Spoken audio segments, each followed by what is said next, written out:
petite chose, c'est toujours le fun d'avoir un livre sur lequel on va pouvoir se référer quand on se demande quel genre de posture on devrait faire parce qu'on a mal à tel endroit.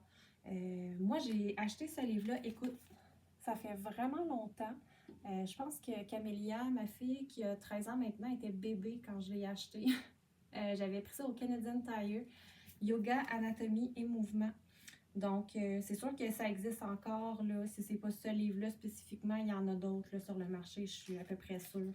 Donc, juste pour te donner un exemple, dans le livre, on voit vraiment que quand on fait telle posture, c'est quoi les muscles qui sont travaillés.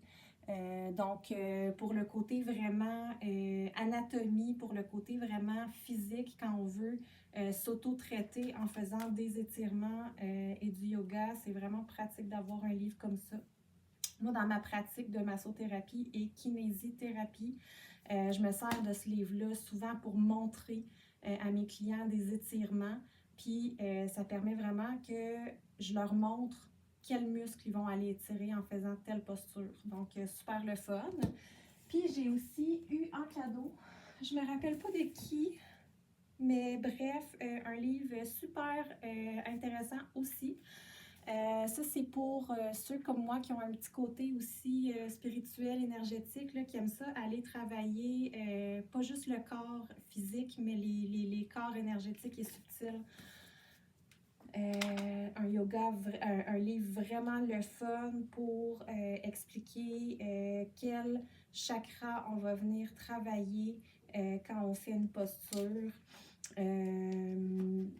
Ça va dire aussi c'est quoi les avantages de telle posture. Par exemple, si on veut aller chercher de l'énergie, de la force, de la vitalité, il y a des postures là, qui sont vraiment conçues pour ça. Donc, il est vraiment bien fait.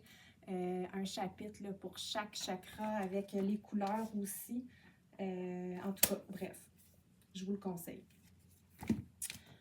Maintenant, ce que je voudrais dire, c'est que, tu sais, j'ai montré plein de choses. Tu sais, c'est pas nécessaire d'avoir toutes ces choses-là pour pratiquer le yoga.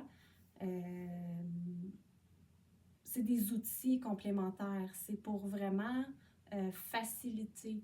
Mais, tu sais, un simple tapis de yoga là, à la maison, ça fait la job bien en masse. Là. Tu sais, on peut se rouler une serviette pour faire un oreiller, comme j'avais montré là, plus tôt, là, comme ça. Là. Tu sais, on peut rouler une serviette ou une couverture, là, la mettre en dessous des genoux. T'sais, un bloc de yoga, je veux dire, ça peut être un objet là, qu'on a à la maison, un livre bien épais ou une petite boîte. Ou, il y a moyen toujours de trouver des alternatives qui coûtent rien ou à peu près rien là, à tout ce que j'ai montré. Même, qu'est-ce qui est rapport des livres, là, sur Internet, on peut trouver plein de photos et d'explications. Là. Moi, j'ai aimé ça au fil des années, m'équiper pour vraiment faciliter ma pratique parce que ça me passionne, j'aime vraiment beaucoup ça. Puis, petit peu par petit peu, je suis allée chercher des choses comme ça, mais l'important, c'est juste d'avoir de l'espace, un tapis et ton corps. Simplement. Puis la volonté de vouloir aussi là, pratiquer régulièrement pour aller chercher les bienfaits là, du yoga.